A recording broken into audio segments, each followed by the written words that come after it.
அனைத்து தமிழ் நெஞ்சங்களுக்கும் அன்பு வணக்கம். ஆகாஷ் முரளி மற்றும் அதிதி சங்கர் நடிப்புல வெளியாயிருக்கிற நேசிப்பாயா படத்துடைய கதையை இந்த வீடியோல பார்க்கலாம். ஃபர்ஸ்ட் சீன்ல போர்ச்சுகல்ல நடக்கிற ஒரு இன்சிடென்ட்டை காட்டுறாங்க. படத்துடைய ஹீரோ அர்ஜுன் ஒரு காரை வேகமா ஓட்டிட்டு வந்து ஸ்கூல் வேன் மேல மோதி டிரைவரை கன் பாயிண்ட்ல வச்சு அந்த வேனை ஹைஜாக் பண்றாரு. இப்போ 45 டேஸ் முன்னாடி அர்ஜுன் வாழ்க்கையில என்ன நடந்துச்சுன்னு காட்டுறாங்க.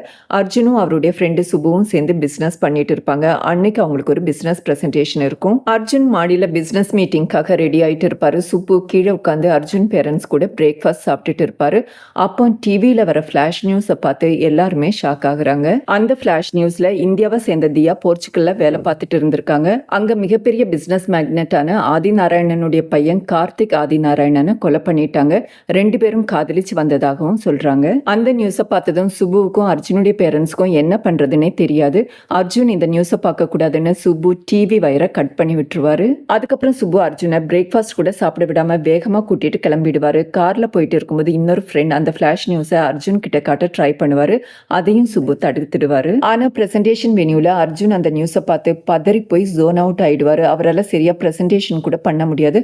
சுப்பு சமாளிச்சு பிரசன்டேஷனே முடிச்சுட்டு வந்துடுவாங்க. திரும்ப வரும்போது சுப்பு அந்த பிசினஸ் டீலை பத்தி ஆர்வமா பேசிட்டு வர அர்ஜுன் போர்ச்சுகல் விசா கிடைக்க எவ்வளவு நாள் ஆகும்னு கூலா கேட்கிறாரு. இப்பதான் அந்த 3வது ஃப்ரெண்டுக்கு தியா அவருடைய லவருங்கிற விஷயமே புரியுது. 7 வருஷத்துக்கு முன்னாடி அவங்க லைஃப்ல என்ன நடந்ததுன்னு காட்டுறாங்க. அர்ஜுனும் சுபுவும் படிச்சுட்டு இருக்கிற காலேஜ்ல தியா 3rd இயர் ஜாயின் பண்ணுவாங்க. தியாவை பார்த்ததுமே அர்ஜுனுக்கு ரொம்ப பிடிச்சு போயிடுது. அதனால அவங்க நம்பரை வாங்கி கண்டினியூஸா எமோஜி அனுப்பிட்டு இருப்பாரு. தியா அர்ஜுன் கிட்ட வந்து ஏன் இப்படி பண்றேன்னு கேட்கும்போதே அவருடைய லவ்வை எக்ஸ்பிரஸ் பண்ணிடுவாரு. எனக்கு 2-3 பிரேக்கப் ஆயிடுச்சு. ஆனா அதுலலாம் பெருசா எமோஷனலா கனெக்ட் ஆகல. ஆனா நீ சர்ச் பெல் மாதிரி என் மனசுல ஆழமா பதிஞ்சிட்டேன்னு சொல்ல தியா எவங்கிட்ட பேசி பிரயோஜனம் இல்லைன்னு நேரா சுப்பு கிட்ட வருவாங்க. தியா சுப்பு கிட்ட விஷயத்த சொல்ல சுப்பு இது உனக்கு இப்பதான் விஷயம் தெரிஞ்சுதா, ஊர்ல எல்லாருக்கும் சொல்லிட்டு கடைசியா உங்ககிட்ட சொல்றான்னு சொல்லுவாரு. அதுக்கு தியா உன் ஃப்ரெண்டை நீயே ஹேண்டில் பண்ணிக்கோ, அவன் என்ன தொல்லை பண்ணக்கூடாது, நான் அவனை ஹேண்டில் பண்ண வேற மாதிரி ஆயிடும்னு வார்ன் பண்ணிட்டு கிளம்பிடுவாங்க. அதுக்கப்புறம் தியா அர்ஜுனை கூப்பிட்டு ஒரு கல்யாணமான பொண்ணுகிட்ட இப்படியெல்லாம் நடந்துக்காதீங்க, எனக்கும் விஜய்க்கும் ஏற்கனவே என்கேஜ்மெண்ட் ஆயிருக்கு, கூடிய சீக்கிரம் எங்க 2 பேருக்கும் கல்யாணம்னு சொல்றாங்க. அதுக்கு அர்ஜுன் என்கேஜ்மெண்ட் தானே ஆயிருக்கு, கல்யாணம் ஆகல பாத்துக்கலான்னு கூலா பதில் சொல்லிட்டு கிளம்பிடுவாரு. அதுக்கப்புறம் சுபுவும் அர்ஜுனும் ஒரு கல்யாணத்துக்கு போவாங்க. அங்க தியாவுடைய அம்மாவை மீட் பண்றாங்க. அர்ஜுன் தியாவுடைய அம்மா கிட்ட நல்லா படிச்சுட்டு இருக்கிற பொண்ணு ஃபியூச்சர்ல பைலட்டா கூட ஆகலாம், எதுக்கு இவ்வளோ சீக்கிரம் விஜய் கூட என்கேஜ்மெண்ட் பண்ணீங்கன்னு கேட்கிறாரு. அதுக்கு தியாவுடைய அம்மா விஜய்னு யாரும் இல்லை, அப்படி இருந்திருந்தா தானே கல்யாணம் பண்ணி வச்சிருப்பேன்னு சொல்ல அர்ஜுன் தியா பொய் சொல்லி இருக்கிறதா புரிஞ்சுக்கிறாரு. தியாவும் விஜய்னெல்லாம் யாரும் இல்லை, நீ என்ன தொல்லை பண்ணாம இருக்கதான் அப்படி பொய் சொன்னேன்னு உண்மையை சொல்லிடுவாங்க. ஆனா தியா கொஞ்சம் கொஞ்சமா அர்ஜுனை விரும்ப ஆரம்பிச்சிடுவாங்க. அதுக்கப்புறம் 2-3 நாள் அர்ஜுன் காலேஜுக்கு வரமாட்டாரு. தியா அர்ஜுனுடைய நம்பரை வாங்கி ஃபோன் பண்ணி கொஞ்சம் கூட பொறுப்பு இல்லையா, ஏன் ரொம்ப நாளா காலேஜுக்கு வரலன்னு கேட்குறாங்க. அர்ஜுன் ரொம்ப நாளா இல்லையே, 3 நாளா தான் வராம இருக்கேன்னு சொல்ல தியா நான் லொகேஷன் அனுப்புறேன், எனக்கு உன்னை பார்க்கணும், உடனே அங்க கிளம்பிவான்னு சொல்லுவாங்க. 2 பேரும் ஒரு ரெஸ்டாரண்ட்ல மீட் பண்ணி பேசுறாங்க. தியா எனக்கு ரிலேஷன்ஷிப் எல்லாம் செட் ஆகாது, எனக்கு அம்மாவுக்கும் நானும் தான், அப்பா எங்களை விட்டு போயிட்டாரு, அதனாலேயே ரிலேஷன்ஷிப்னாலேயே எனக்கு பயம், அதுவும் இல்லாம எனக்கு நிறைய ஆம்பிஷன் இருக்கு, லவ் அதை டிஸ்டர்ப் பண்ணக்கூடாதுன்னு நினைக்கிறேன், அம்மாவுக்கு உன்னை பிடிச்சிருக்கு, எனக்கும் உன்னை ரொம்ப பிடிச்சிருக்கு, ஆனா தப்பா ஏதாவது பட்டுச்சுன்னா உன்னை விட்டு போயிடுவேன்னு இன்டைரக்டா லவ்வை எக்ஸ்பிரஸ் பண்றாங்க. பிளாஷ்பேக் முடிது ஜெயில இருக்கிற தியாவை காட்டுறாங்க. அங்க ஜெயில அவங்க ரொம்பவே கொடுமை அனுபவிச்சுட்டு இருப்பாங்க. தியாவுடைய அம்மா அவங்களுக்கு ஃபோன் பண்ணி லாஃபிம் உன்னுடைய கேஸை டிராப் பண்ணிட்டாங்க, ஆனா கண்டிப்பா நான் ஏதாவது பண்றேன்னு ஆறுதல் சொல்றாங்க. அர்ஜுன் போர்ச்சுகலுக்கு கிளம்பிட்டு இருப்பாங்க. அவங்க அம்மா போக வேண்டான்னு தடுப்பாங்க. ஆனா அர்ஜுனோட அப்பா அவனுக்கான டிசிஷன் அவனே எடுக்கட்டும், அவனுக்கான ஃப்ரீடத்தை கொடுன்னு அம்மாவை ஆறுதல் படுத்தி அர்ஜுனை அனுப்பி வைப்பாரு. தியாவுக்காக கோர்ட்ல அப்பியர் ஆன லாஃபிம்ல இந்திராணின்னு ஒரு அட்வொகேட் வேலை பார்த்துட்டு இருப்பாங்க. அந்த லாஃபிம் தியா கேஸ்ல இருந்து பின்வாங்கினதும் இந்திராணியை அந்த கேஸ் எடுத்து நடத்துறதா முடிவு பண்ணியிருப்பாங்க. அந்த லாஃபிம்ல இருந்து இந்திராணிக்கு போன் பண்ணி இந்த கேஸ்ல இன்வால்வ் ஆனா வேலையை விட்டு தூக்கிடுவோம்னு மிரட்டுவாங்க. அதுக்கு இந்திராணி வெளியே இருந்து யாராவது உங்களுக்கு பிரஷர் கொடுக்குறாங்களா, நீங்க என்ன வேலையை விட்டு தூக்குறது, நானே ரிசைன் பண்றேன்னு சொல்லிட்டு காலை கட் பண்ணிடுவாங்க. அதுக்கப்புறம் இந்திராணி தியாவுடைய அம்மாவை மீட் பண்ணி உங்களுக்கு எந்த லாஃபிமும் வேண்டாம், நான் உங்க பொண்ணை வெளியே கொண்டு வர ஹெல்ப் பண்றேன்னு ஆறுதலும் சொல்லுவாங்க. அர்ஜுன் போர்ச்சுகலுக்கு வந்து தியாவுடைய அம்மாவை மீட் பண்ணி அவங்களுக்கு ஆறுதல் சொல்றாரு. தியாவுடைய அம்மா உங்களுக்குள்ள என்ன நடந்துச்சுன்னு எனக்கு தெரியல, ஆனா எப்போ உன்னை பத்தி கேட்டாலும் பயங்கரமா கோபப்படுவான்னு சொல்றாங்க. அங்க இருக்கிற அட்வொகேட் இந்திராணியையும் இன்ட்ரோடியூஸ் பண்ணி வச்சுட்டு அர்ஜுன் கிட்ட நீ எங்க தங்க போறேன்னு கேக்குறாங்க. அதுக்கு அர்ஜுன் நான் எங்கேயாவது வெளியே தங்கிக்கிறேன்னு சொல்வாரு. தியாவோட அம்மா நீ வெளியில தங்க வேண்டாம், இங்க தியா ரூம்லயே தங்குன்னு சொல்றாங்க. அர்ஜுன் தியா ரூமுக்கு போறாரு. அங்க அவங்க சேர்ந்து எடுத்துக்கிட்ட கான்வகேஷன் போட்டோ பாக்குறாரு. திரும்ப பிளாஷ்பேக் காட்டுறாங்க. அர்ஜுனும் தியாவும் டிகிரியை முடிச்சிருப்பாங்க. தியா தியாவுக்கு பெங்களூர்ல வேலை கிடைக்கும். அர்ஜுன் சென்னையில வேலை பார்த்துட்டு இருப்பாரு. தியா கூட இருக்கணுங்கிறதுக்காக அந்த ஜாபை ரிசைன் பண்ணிட்டு பெங்களூர்ல ஒரு வேலை பார்த்துட்டு அங்க போயிடுவாரு. அதுக்கப்புறம் அர்ஜுனும் தியாவும் லிவிங் டுகெதர்ல இருப்பாங்க. ரெண்டு பேருக்கும் அப்பப்போ சின்ன சின்ன மிஸ் அண்டர்ஸ்டாண்டிங் வந்தாலும் அப்பவே சால்வ் பண்ணி ஒரு ஹாப்பியான லைஃபை லீட் பண்ணுவாங்க. அதோட அந்த பிளாஷ்பேக் முடியுது. அடுத்த சீன்ல அர்ஜுனும் இந்திராணியும் மீட் பண்ணி பேசுறாங்க. தியாவுக்கு என்ன நடந்ததுன்னு இந்திராணி எக்ஸ்பிளைன் பண்றாங்க. ஆதிநாராயணனுடைய பையன் கார்த்திக்கும் தியாவும் லவ் பண்ணிட்டு இருந்திருப்பாங்க. ஆனா கார்த்திக் திடீர்னு தியாவை ஏமாத்திட்டு அவங்க வீட்டுல பார்த்த ராக்கிங்கிற பொண்ணை அரேஞ்ச்டு மேரேஜ் பண்ணிருப்பாரு. தியா கார்த்திக் மேல ரொம்ப கோபமா இருந்திருக்காங்க. அந்த கோபத்தோட கார்த்திக் வீட்டுக்கு போயிருக்காங்க. ரெண்டு பேரும் ட்ரக்ஸ் எடுத்துட்டு இருந்திருக்காங்க. அதுக்கப்புறம் தியாவுக்கும் கார்த்திக்கும் சண்டை வந்திருக்கு. அந்த சண்டையில தியா கார்த்திகை கன்னை வச்சு ஷூட் பண்ணி கொன்னுட்டாங்க. இதுதான் அபிஷியல் ஸ்டோரி. கார்த்திகோட அப்பா ஆதிநாராயணன் ஹைலி இன்ஃபுளுன்ஷியல் பர்சன். கூடிய சீக்கிரமே செனேட்டர் ஆக போறாரு. அவருடைய வைஃப் வசுந்தரா பிசினஸ்ல ஈடுபடலைனாலும் சோசியலா நல்ல இன்ஃபுளுன்ஸ் இருக்கிறவங்க. ஆதிநாராயணனுடைய ஃப்ரெண்ட் வரதராஜன், பையன் ஆகாஷ் எல்லாருக்குமே கார்த்திக் தான் உலகம்னு நினைச்சிட்டு இருந்தாங்க. ஆதிநாராயணனுடைய குடும்பமே தியா தான் கொலை பண்ணிருப்பாங்கன்னு நம்புறாங்க. அவங்கள கன்வின்ஸ் பண்றது ரொம்ப கஷ்டம். இதுக்கு மேல என்ன நடந்ததுன்னு நம்ம தான் கண்டுபிடிக்கணும்னு சொல்றாங்க. ஆதிநாராயணன் வீட்டுல கண்டோலன்ஸ் மீட்டிங் நடக்குது. அர்ஜுன் அங்க போய் ஆதிநாராயணனை மீட் பண்ணுவாரு. ஆதிநாராயணன் கேஸ் கோர்ட்ல இருக்கு. அவங்க என்ன முடிவு எடுக்கிறாங்களோ அதுதான் ஃபைனல்னு சொல்லிடுவாரு. கார்த்திகோட அம்மா என் பையனை கொன்னவளுக்கு மரண தண்டனைன்னு கோர்ட் தீர்ப்பு சொல்ற அன்னைக்கு தான் என் பையனோட அஸ்திய கரைப்பேன்னு எமோஷனலா பேசுவாங்க. அவங்க கிட்ட பேசி பிரயோஜனம் இல்லைன்னு புரிஞ்சுக்கிற அர்ஜுன் வீட்டை விட்டு வெளியே வருவாரு. அப்ப ஆதிநாராயணனுடைய ஃப்ரெண்ட் வரதராஜன் பின்னாடியே ஃபாலோ பண்ணிட்டு வந்து யார் வீட்டுல வேணும்னாலும் புகுந்து என்ன வேணும்னாலும் பேசுறதுக்கு இது இந்தியா கிடையாது, போர்ச்சுகல் வந்தா சுத்தி பார்த்துட்டு கிளம்பிட்டே இருன்னு மிரட்டுற தோணில பேசிட்டு போவாரு. இதை தெரிஞ்சுக்கிற ஆதிநாராயணனுடைய அட்வொகேட் இந்திராணிக்கு போன் பண்ணி என்ன ஆளை அனுப்பி மிரட்டுறியா, பார் கவுன்சில இருந்தே தூக்கிடுவேன்னு கத்திட்டு காலை கட் பண்ணிடுவாங்க. அடுத்த சீன்ல அர்ஜுன் இந்திராணிய பார்க்க போயிட்டு இருக்கும்போது காலேஜ் ஸ்டூடெண்ட்ஸ் அவங்க கூட படிக்கிற பொண்ணு கிட்ட போதையில வம்பிழுத்துட்டு இருப்பாங்க. அர்ஜுன் அந்த பொண்ணை அவங்க கிட்ட இருந்து காப்பாத்தி கார்ல ஏத்தி அனுப்பி வைப்பாரு. இந்திராணி அர்ஜுனை பார்த்ததும் என்ன மனசுக்குள்ள பெரிய ஹீரோன்னு நினைப்பா. நான் தான் எந்த பிரச்சனைக்கும் போகாதேன்னு சொன்னேன்ல, எதுக்கு ஆதிநாராயணன் வீட்டுக்கு போனேன்னு கத்திட்டு தியாவை பார்க்க ஜெயிலுக்கு கூட்டிட்டு போவாங்க. ஆனா ஜெயில தியா அர்ஜுன் வந்திருக்கிறத தெரிஞ்சுட்டு பார்க்க முடியாதுன்னு திருப்பி அனுப்பிடுவாங்க. அதுக்கப்புறம் செல்லுக்குள்ள போய் விம்மி விம்மி அழ ஆரம்பிப்பாங்க. திரும்ப பிளாஷ்பேக்க காட்டுறாங்க. தியா போர்ச்சுகல் ரெக்ரூட்டுக்கு செலக்ட் ஆயிருப்பாங்க. அதாவது போர்ச்சுகல்ல இருக்கிற ஆதிநாராயணன் கம்பெனிக்கு. இந்த விஷயத்த அர்ஜுன் கிட்ட சொல்ல நானும் உன் கூட வரேன்னு சொல்லுவாரு. அதுக்கு தியா சென்னையில இருக்கிற நல்ல வேலையை விட்டுட்டு இங்க வந்து கம்மி வேலைக்கு வேலை பார்த்துட்டு இருக்க, இப்ப இந்த வேலையும் விட்டுட்டு என் கூட வரணும்னு சொல்ற, நீயும் உன் கெரியர்ல வளரணும், அதனால நீ என் கூட வர வேண்டான்னு ஸ்ட்ரிக்டா சொல்லிடுவாங்க. ஆனா அர்ஜுன் தியாவுடைய அம்மாவை மீட் பண்ணி கல்யாணத்தை பத்தி பேசியிருப்பாரு. தியாவுடைய அம்மாவும் அர்ஜுனுடைய குடும்பமும் தியாவுக்கு போன் பண்ணி கல்யாணத்தை பத்தி சந்தோஷமா பேசிட்டு இருப்பாங்க. அதை கேட்டதும் தியாவுக்கு ரொம்பவே இரிட்டேட் ஆகும்.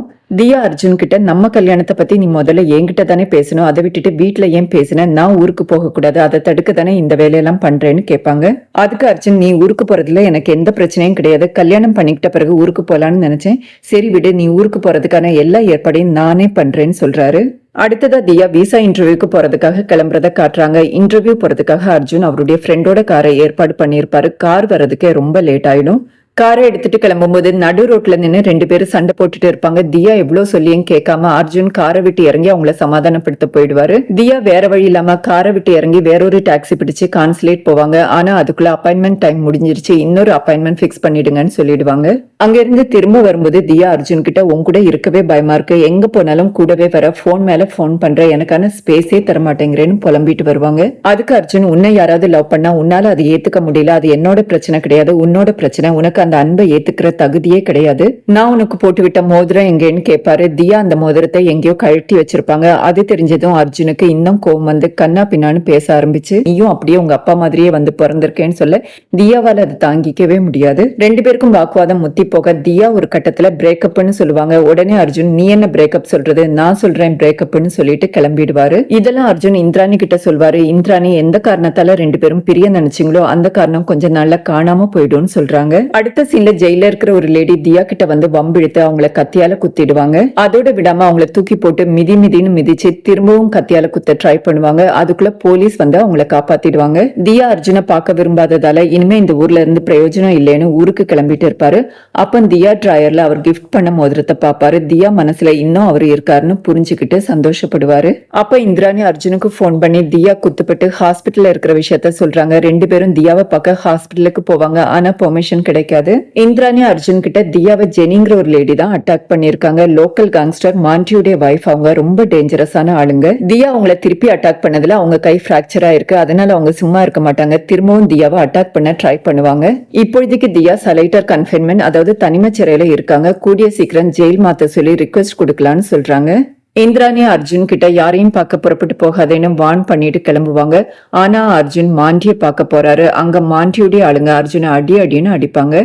அந்த சமயத்துல காலேஜ் ஸ்டூடெண்ட்ஸ் கிட்ட இருந்து அர்ஜுன் காப்பாத்தின பொண்ணு அங்க வருவாங்க. மாண்டியுடைய சிஸ்டர் தான் அவங்க மாண்டி கிட்ட இவர்தான் என்ன காப்பாத்தினதுன்னு சொன்னதும் மாண்டியுடைய ஆளுங்க அடிக்கிறத நிறுத்திடுவாங்க. மாண்டி என் தங்கச்சினா எனக்கு உயிர், என் உயிரையே நீ காப்பாத்திருக்க, உனக்கு என்ன வேணும்னு கேட்பாரு. அர்ஜுன் விஷயத்த சொல்லிட்டு தியாவை அட்டாக் பண்ணக்கூடாதுன்னு சொல்வாரு. மாண்டி அர்ஜுன் கிட்ட இந்த விஷயத்துல என்னால உனக்கு ஹெல்ப் பண்ண முடியாது, ஏன்னா பணத்தை வாங்கிட்டு தான் நாங்க இதை பண்றோம்னு சொல்றாரு. அர்ஜுன் யார் இது பண்ண சொன்னதுன்னு அது சொல்லுங்கன்னு சொல்ல மாண்டி அதையும் சொல்ல முடியாது. ஆனா ஒரு அம்மாவுடைய வலி ரொம்ப ஆபத்தானதுன்னு சொல்றாரு. அதை வச்சுக்கிட்டு அர்ஜுன் ஆதிநாராயணன் தான் இதை பண்ண சொன்னதுன்னு புரிஞ்சுக்கிட்டு ஆதிநாராயணனுடைய காரை வழிமறிச்சுட்டு எல்லாத்துக்கும் சட்டம்னு பேசிட்டு இருந்தீங்க, இப்படிதான் ஆளை வச்சு கொலை பண்ணுவீங்களான்னு கேட்பாரு. ஆனா ஆதிநாராயணன் தியாவை அட்டாக் பண்ண ஆளை ஏற்பாடு பண்ணிருக்க மாட்டாரு. அதனால நேரா வைஃப் வசுந்தரா கிட்ட வந்து ஏன் இப்படி பண்ண, சொசைட்டில நம்ம ரெஸ்பெக்ட் என்ன ஆகுறதுன்னு கேட்பாரு. அதுக்கு வசுந்தரா இறந்து போனது உங்க பையன், ஆனா நீங்க எதுவுமே பண்ண மாட்டேங்கிறீங்க, உங்க ரெஸ்பெக்ட் பத்தி தான் பாதர் பண்ணிக்கிறீங்க, ஆனா என்னால அப்படி இருக்க முடியாதுன்னு சொல்றாங்க. அடுத்த சீன் அர்ஜுன் இந்திராணியை மீட் பண்ணி ஆதிநாராயணனுடைய வைஃப் தான் தியாவை ஆளை வச்சு கொல்ல பார்த்ததுன்னு சொல்றாரு. உடனே இந்திராணி ஆதிநாராயணனுடைய லாயருக்கு போன் பண்ணி என்ன ஆளை வச்சு கொல்ல பாக்குறீங்களா, இதுல என்ன வேற போன் பண்ணி மிரட்டுறீங்க, உங்களை எல்லாரையும் வெளியே வர முடியாத மாதிரி உள்ள பிடிச்சு போட்டுருவேன், லா எல்லாருக்கும் சமந்தான்னு சொல்லிட்டு காலை கட் பண்ணிட்டு அர்ஜுனுக்கு தேங்க்ஸ் சொல்லுவாங்க. அடுத்ததா இந்திராணி தியாவை மீட் பண்ண போறாங்க. இந்த முறையும் நான் தியாவை மீட் பண்ணலன்னா இந்த கேஸை நான் லூஸ் பண்ணுவேன்னு சொல்றாங்க. கூட அர்ஜுனும் போவாரு. ஜெயிலுக்கு வந்ததும் அர்ஜுன் இந்திராணி கிட்ட நான் வந்தது தெரிஞ்சா அவ உங்களை மீட் பண்ண மாட்டா, அதனால நீங்க மட்டும் போய் பாருங்கன்னு சொல்வாரு. தியா கிட்ட போனதும் இந்திராணி அர்ஜுனுக்கு கால் பண்ணி தியா பேசுறது அர்ஜுன் கேக்குற மாதிரி காலை டிஸ்கனெக்ட் பண்ணாம வச்சிருப்பாங்க. இப்ப திவ்யா என்ன நடந்ததுன்னு சொல்றாங்க. திவ்யா போர்ச்சுகலுக்கு வந்த பிறகு கார்த்திக்கும் கார்த்திக்குடைய ஃப்ரெண்ட் அவிக்கும் அவங்களுக்கு க்ளோஸ் ஃப்ரெண்ட்ஸ் ஆனாங்க. ஆனா திடீர்னு அவிக் கார்த்திகை விட்டு விலகி போயிட்டாரு. என்ன காரணம்னு தெரியல.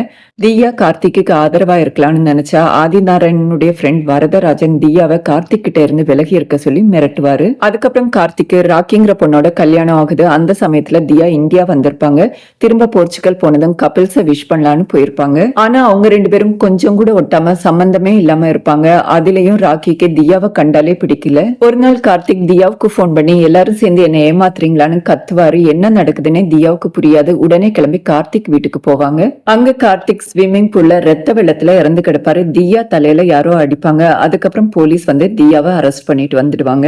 அதுக்கப்புறம் இந்திராணி கார்த்திக்குடைய வைஃப் ராக்கிய மீட் பண்ணா ஏதாவது க்ளூ கிடைக்கும்னு அர்ஜுனோட அவங்கள மீட் பண்ண போறாங்க. ஆனா ராக்கி கேஸ் கோர்ட்ல இருக்கிறதுனால மீட் பண்ண முடியாதுன்னு சொல்லிடுவாங்க. அதே சமயம் அர்ஜுன் ராக்கி ஸ்விம்மிங் பூல்ல சில் பண்ணிட்டு இருக்கிறத நோட்டீஸ் பண்ணுவாரு. அர்ஜுன் இந்திராணி கிட்ட ஹஸ்பண்ட் இறந்து போனா மைண்ட ரிலாக்ஸ் பண்ண பாட்டு கேட்கலாம், யாராவது பார்ட்டி பண்ணுவாங்களா, சந்தேகமா இருக்குன்னு சொல்றாரு. அங்கிருந்து கிளம்பி வரும்போது ராக்கி வீட்டுல இருந்து ஒரு சில ரவுடிஸ் அவங்கள ஃபாலோ பண்ணிட்டு போய் அட்டாக் பண்ண பாப்பாங்க. அர்ஜுன் அவங்களெல்லாம் அடிச்சு போட்டு இந்திராணிய காப்பாத்திட்டு அடுத்ததா அவிக்க மீட் பண்ண போறாரு. அவிக் கார்த்திக்குடைய அப்பா ஃப்ரெண்ட் வரதராஜன் தான் பணத்தை கொடுத்து கார்த்திகை விட்டு விலகி இருக்க சொல்லி மிரட்டினாரு. உயிருக்கு பயந்துதான் கார்த்திகை விட்டு விலகி இருந்தேன்னு சொல்றாரு. அர்ஜுன் தியா இந்த கொலையை பண்ணல, கார்த்திக்குடைய சாவுக்கு ஜஸ்டிஸ் கிடைக்கணும்னா நீ என்கிட்ட சொன்னதெல்லாம் வந்து கோர்ட்ல சொல்லுன்னு சொல்லிட்டு அவரை கூட்டிட்டு வருவாரு. அப்ப வரதராஜனுடைய ஆளுங்க வந்து அவரை ஷூட் பண்ணி கொன்னுடுறாங்க. இந்த விஷயம் தெரிஞ்சதும் இந்திராணி இருந்த ஒரே எவிடன்ஸையும் பலி கொடுத்துட்டேன்னு கோவப்படுவாங்க. அர்ஜுன் இதுக்கெல்லாம் பின்னாடி அந்த வரதராஜன் தான் இருக்காருன்னு சொல்ல இந்திராணி அவருடைய பையன் ஆகாஷ் தான் புது சிஇஓவா பதவி ஏத்திருக்காருன்னு சொல்றாங்க. இந்திராணி தியாவை மீட் பண்ணி அவிக்கு இறந்து போன விஷயத்த சொல்றாங்க. இன்னும் 3 நாள்ல தியாவுடைய கேஸுக்கு ஜட்ஜ்மெண்ட். தியாவுக்கு சுத்தமா ஹோப் போயிடுது. என்ன பத்தி எனக்கு கவலை இல்ல, ஆனா என் அம்மாவுக்கு யாருமே இல்ல. அர்ஜுன் என்ன பார்க்க வந்த போதே நான் அவரை மீட் பண்ணிருக்கணும், ஆனா அவன் எனக்காக பைத்தியக்காரத்தனமா ஏதாவது பண்ணுவான், அதனாலதான் மீட் பண்ணலன்னு அழுவாங்க. அதுக்கு இந்திராணி இப்போ ஒன்னும் கெட்டு போகலன்னு சொல்லிட்டு போனை காட்டுறாங்க. அர்ஜுன் லைன்ல இருப்பாரு. இப்போ அர்ஜுன் உள்ள வந்து தியா கிட்ட ஒரே ஒரு கால் பண்ணிருக்கலாம்ல, நான் உனக்காக ஓடி வந்திருப்பேன்ல, நீ பயப்படாத, உனக்கும் எதுவும் ஆக விடாம நான் பாத்துக்கிறேன்னு சொல்றாரு. அடுத்த சீன்ல வரதராஜன் அர்ஜுனுக்கு ஒரு லொகேஷனை ஷேர் பண்ணி அங்க வர சொல்றாரு. அர்ஜுன் அங்க போனதும் வரதராஜன் கிட்ட உங்க பையனை சிஇஓ ஆக்கதானே கார்த்திகை கொன்னீங்க, இது ஆதிநாராயணன் சார் கிட்ட நான் சொல்லாம விட மாட்டேன்னு சொல்றாரு. அதுக்கு வரதராஜன் நான் இவ்வளவு நாளா கெட்டின சாம்ராஜ்யத்தை அவ்வளவு சீக்கிரமா கலைக்க விடுவேனான்னு கேட்டுட்டு அடியாட்களை வச்சு அர்ஜுனை அடிக்க வைப்பாரு. அந்த அடியாட்கள் அர்ஜுனை அடிச்சு போட்டு உயிரோட புதைக்க ட்ரை பண்ணுவாங்க. ஆனா அர்ஜுன் அவங்களெல்லாம் அடிச்சு போட்டு அங்கிருந்து தப்பிச்சு வந்துடுவாரு. அதுக்கப்புறம் அர்ஜுன் மாண்டியை மீட் பண்ணி ஒரு காரையும் கன்னையும் வாங்கிக்கிறாரு. மாண்டி இது ரெண்டுமே நான் ட்ரேசபிள், இதை வச்சு நீ என்ன பண்ண போறேன்னு எனக்கு தெரிய வேண்டும், வேண்டாம், ஆனா நாம 2 பேரும் மீட் பண்றது இதுவே கடைசியா இருக்கட்டும்னு சொல்லிடுவாரு. அதுக்கப்புறம் தான் அர்ஜுன் அந்த காரோட போய் ஸ்கூல் வேனை ஹைஜாக் பண்றது. போர்ச்சுகல் போலீஸ்ல வேலை பார்க்கிற ஒரு இந்தியர் அர்ஜுன் கிட்ட போய் பேசுறாரு. நீ பண்றது உனக்கு மட்டும் பிரச்சனை இல்ல, இங்க இருக்கிற ஒட்டுமொத்த இந்தியருக்கும் பிரச்சனை, உன் டிமாண்ட் என்னன்னு சொல்லுன்னு கேட்பாரு. அதுக்கு அர்ஜுன் ஜெயில இருக்கிற தியாவும் வரதராஜனும் இந்த இடத்துக்கு வந்தாகணும்னு சொல்றாரு. அந்த இடத்துக்கு இந்திராணி வந்து அர்ஜுன் நீ கிரிமினல் கிடையாது, அந்த பசங்களை விட்டுரு, இல்லைன்னா உன் லைஃபே போயிடும்னு சொல்லுவாங்க. ஆனா அர்ஜுன் இதை விட்டா எனக்கு வேற வழியே தெரியல, என்ன கன்வின்ஸ் பண்ண பாக்காதீங்கன்னு சொல்லிடுவாரு. வரதராஜன் அர்ஜுன் இருக்கிற வேற வழியில அர்ஜுனை கொல்றதுக்காக ஒரு வாடகை கொலையாளியை ஏற்பாடு பண்ணிட்டு வருவாரு. வரதராஜனும் தியாவும் ஸ்பாட்டுக்கு வராங்க. அர்ஜுன் கார்த்திகையும் அவிக்கையும் கொன்னது வரதராஜன் தான், அவரை கன்ஃபஸ் பண்ண சொல்லுங்கன்னு சொல்றாரு. அப்போ வரதராஜன் ஏற்பாடு பண்ண அந்த வாடகை கொலையாளி வரதராஜனையும் அர்ஜுனையும் ஷூட் பண்ணிடுவாரு. வரதராஜன் ஸ்பாட்லயே இறந்துடுவாரு. அதுக்கப்புறம் அந்த வாடகை கொலையாளி யாருக்கோ போன் பண்றாரு. அந்த காலை அட்டன் பண்றது ஆதிநாராயணன் தான். போலீஸ் அந்த கில்லரை நோட் பண்ணி அரெஸ்ட் பண்ணிடுவாங்க. கல்யாணத்துக்கு முன்னாடி கார்த்திக்குடைய வைஃப் ராக்கிக்கும் அவருடைய அப்பா ஆதிநாராயணனுக்கும் இடையே இல்லீகல் அஃபேர் இருந்திருக்கும். அப்பதான் கார்த்திக் கேனும் அவர் அவிக்க லவ் பண்றாருன்னு வரதராஜன் மூலமா ஆதிநாராயணனுக்கு தெரிய வரும். அதனால ராக்கி கிட்ட கார்த்திகை கல்யாணம் பண்ண சொல்லி கேட்டுக்கிறாரு. அவங்க இல்லீகல் ரிலேஷன்ஷிப்பையும் கண்டினியூ பண்ணலாம், கார்த்திக் கேனு வெளியே தெரியாமையும் பாத்துக்கலாம். அதுதான் அவருடைய பிளான். கல்யாணத்துக்கு அப்புறம் கார்த்திக்கு ராக்கியுடைய நடத்தையில சந்தேகம் வந்து அவங்க மொபைல செக் பண்ணி பார்க்கும்போது ராக்கிக்கும் ஆதிநாராயணனுக்கும் இல்லீகல் அஃபேர் இருக்குங்கிறத புரிஞ்சுக்கிறாரு. கார்த்திக் ஆதிநாராயணனை வீட்டுக்கு வரவழைக்கிறாரு. கூட வரதராஜனும் வந்திருப்பாரு. கார்த்திக் அப்பா கிட்ட உங்களுக்கு ராக்கியை பிடிச்சிருந்தா எங்க அம்மாவை டைவர்ஸ் பண்ணிட்டு அவளை கல்யாணம் பண்ணிருக்க வேண்டியதானே, எதுக்கு என்ன இதுக்குள்ள கொண்டு வந்தீங்க? நான் கேனு வெளியே சொல்ல எனக்கு எந்த அசிங்கமும் இல்ல, ஆனா நீங்க பண்ற இந்த காரியத்தை உங்களால வெளியே சொல்ல முடியுமா? பணம் பதவிக்காக தானே இதெல்லாம் பண்ணீங்க, நான் உங்களை எக்ஸ்போஸ் பண்ணாம விட மாட்டேன்னு மிரட்ட ஆதிநாராயணன் வரதராஜனுக்கு கண்ணை காட்ட வரதராஜன் கார்த்திகை ஷூட் பண்ணி கொன்னிடுவாரு. வரதராஜன் இறந்த பிறகு வரதராஜனுடைய பையன் ஆகாஷ் இந்த விஷயத்தெல்லாம் வசுந்தராவுக்கு போன் பண்ணி சொல்றாரு. வசுந்தரா ஆதிநாராயணன் கிட்ட வந்து பணம் பதவிக்காக சொந்த பிள்ளையை கொன்னிட்டீங்க, நீங்க எதெல்லாம் கவர் அப் பண்ண நினைச்சீங்களோ அது அத்தனையும் போலீஸ் கிட்ட ஆதாரத்தோட நான் சொல்லிட்டேன்னு சொல்றாங்க. போலீஸ் கார்த்திகையும் வரதராஜனையும் கொலை பண்ணதுக்காக ஆதிநாராயணனை அரெஸ்ட் பண்ண வருவாரு. ஆனா ஆதிநாராயணன் தன்னைத்தானே சுட்டுக்கிட்டு தற்கொலை பண்ணிப்பாரு. அதுக்கப்புறம் போலீஸ் இதுக்கெல்லாம் உறுதுணையா இருந்த ராக்கியை அரெஸ்ட் பண்ணிடுவாங்க. திவ்யா ஜெயில இருந்து ரிலீஸ் ஆயிடுவாங்க. அதோட படம் முடியுது. மீண்டும் ஒரு இன்ட்ரெஸ்டிங்கான வீடியோவில் உங்களை சந்திக்கிறேன். நன்றி, வணக்கம்.